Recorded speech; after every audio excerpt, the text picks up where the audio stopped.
route vers la CAN.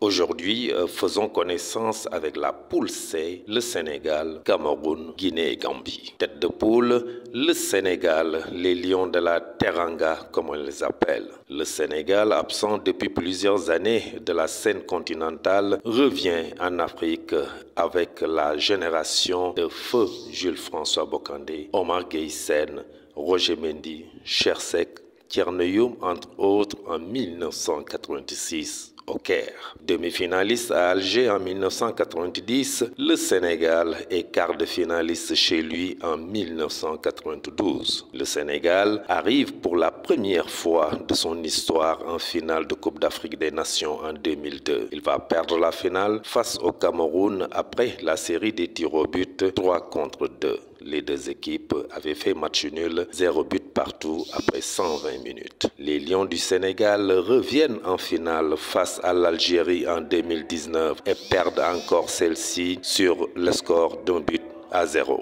En 2022, finaliste pour une troisième fois et une deuxième fois consécutivement, le Sénégal enlève pour la première fois le trophée continental face à l'Égypte après la série des tirs au but 4-2 et après prolongation, les deux équipes faisaient match nul vierge, 0 but partout. Pour cette 34e édition CAN Côte d'Ivoire 2024, le Sénégal défend son titre de champion d'Afrique. Il partage la poule avec le Cameroun, les Lions indomptables, un des géants de l'Afrique. Vainqueur de la CAN pour la première fois en 1984 face au Nigeria, 3-0. Le Cameroun perd la finale en 1986 face à l'Égypte et après la série des tirs au but 5-4 en faveur des pharaons d'Égypte. Les deux équipes faisaient match nul, 0 but partout. En 1988, le Cameroun gagne son deuxième trophée face au Nigeria, 1-0. 2000, le Cameroun enlève la coupe face à ce même Nigeria après la série des tirs au but 4-3. Après 120 minutes, 2 buts partout. 2002, vainqueur encore et face au Sénégal après les tirs au but 3-2. Dans ce choc des Lions, le score était de 0 but partout après 120 minutes. Le Cameroun revient en finale et la perd face à l'Égypte en 2008. 2017, le Cameroun gagne la coupe face à l'Égypte 2-1. Le Cameroun, les Lions indomptables, 5 étoiles en 7 finales. La Guinée, le Sili national, équipe en construction qui court toujours derrière un trophée continental majeur, la CAN. Et pour au niveau des moins de 23 ans zonal et catégorie plus jeune, la Guinée respire la santé. Équipe à respecter, la Gambie, les Scorpions. Et là, un football anglophone, mais sa cohabitation avec le Sénégal fait que l'équipe gambienne a une touche technique voisine du football sénégalais. Une équipe en progression notoire et qui force le respect. La Gambie, comme la Guinée, court aussi derrière une Coupe d'Afrique des Nations. Elle est toujours en apprentissage, mais n'est pas à sa première Coupe d'Afrique des Nations. Retenez pour la première journée, cette poule C joue le 15 janvier au stade Charles Konamani à Yamoussoukro, stade d'une capacité de 20 000 places. À 15 h, le Sénégal joue la Gambie et à 17 h, le Cameroun va affronter la Guinée. ci yoonu Coupe d'Afrique tey jii nag ñu def taxaw seetlu ci poule C bi nga xam ne Sénégal moo fa nekk di ci ànd ak Cameroun, Guinée ak Gambie. Sénégal ñu dippee leen gayndek teranga yi ñoom nag gëjoon nañu ci Coupe d'Afrique bu yàgg ña ngi cay dellu si ci atum 1986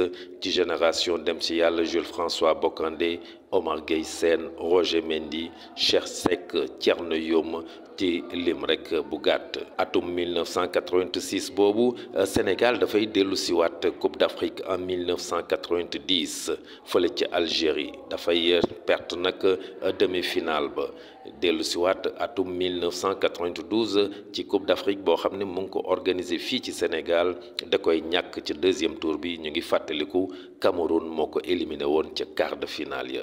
Sénégal nag dafay ñëw pour la première fois de son histoire ci atum 2002 ci final boo xam ne da koy ñàkk ci kanamu Cameroun gannaaw bi nga xamee ne ñoom dañoo témboo woon kenn dugalul woon dara ci sa camp morom ñu dem ci prolongation yi ñëw ci jongante dàq dóor ci mbaal Cameroun daal di ko daan ci final boobu ñett penalty ci ñaar. Sénégal dafay dellu siwaat en finale ci atum 2019 jongante final boobu moom ak Algérie daan ko benn bal ci dara. atum 2022 Sénégal pour la troisième fois ci histoire am te ñaari yoon yoo xam ne daf koy ñëw final ñaari yoon yu tegaloo Sénégal daal di gagné pour la première fois de son histoire coupe CAN bii nga xam ne daf ko daan Égypte gannaaw bi ñu demee ci jongante dàq dóor ci mbaal ñeent penalty la dugal Égypte dugal ñaari équipe yi nag dañoo témboo woon kenn dugalul woon dara ci sa camp moroom. fanweer ak ñeent édition bii nga xam ne ñu ngi koy amal ci Côte d'Ivoire Sénégal dafay dem pour défendre son titre ci poule boobu nag ma ngi cee ànd ak Cameroun ñu dëppee leen gaynde yi nga xam ne kenn mënu leen a jàtt. Cameroun bokk ci ñi nga xam ne ñoo gën a taxaw ci Coupe d'Afrique moom Cameroun boobu mu ngi gagné pour la première fois de son histoire Coupe d'Afrique atum 1984 Nigéria la duma yu métti ñett bal ci dara. Cameroun dafay pertaat final Coupe d'Afrique boobu atum 1986 Égypte moo ko gagné woon gannaaw bi ñu demee ci jongante dàq dóor ci mbaal Égypte dugal juróom moom mu dugal ñeent ñaari équipe yi nag dañoo témboo woon kenn dugalul woon dara ci sa camp moroom. atum 1988 Cameroun dafay gagné pour la deuxième fois de son histoire finale bi nga xam ne mu ngi doxoon ci digganteem ak Nigéria mu daan ko benn bal ci dara. atum 2000 Cameroun gagné waat Coupe d'Afrique Nigéria boobu la duma waat gannaaw bi ñu demee ci jongante dàq dóor ci mbaal ñaari but la ku nekk dugaloon ci sa camp morom bañ demee ci jongante dàq dóor ci mbaal nag ca la Cameroun dugalee ñeent Nigéria dugal ñett wante Cameroun dafay dellu siwaat final atum 2002 di ci daan Sénégal gannaaw bi ñu demee ci jongante dàq dóor ci mbaal ñett penalty la dugal Sénégal dugal ñaar ñoom ñaari équipe yooyu nag dañoo témboo woon kenn dugalul woon dara ci sa camp morom. Cameroun yemul foofu dafay dellu siwaat ci final atum 2008 final boobu da koy ñàkk ci digganteem ak Égypte wante Cameroun bokk ci ñi nga xam ne ñoo gën a taxaw ci footballu Afrique atum 2017 dafay dellu siwaat ci final daal di ko gagné contre Égypte ñaar bal ci benn mu mel ni ci juróom ñaaru final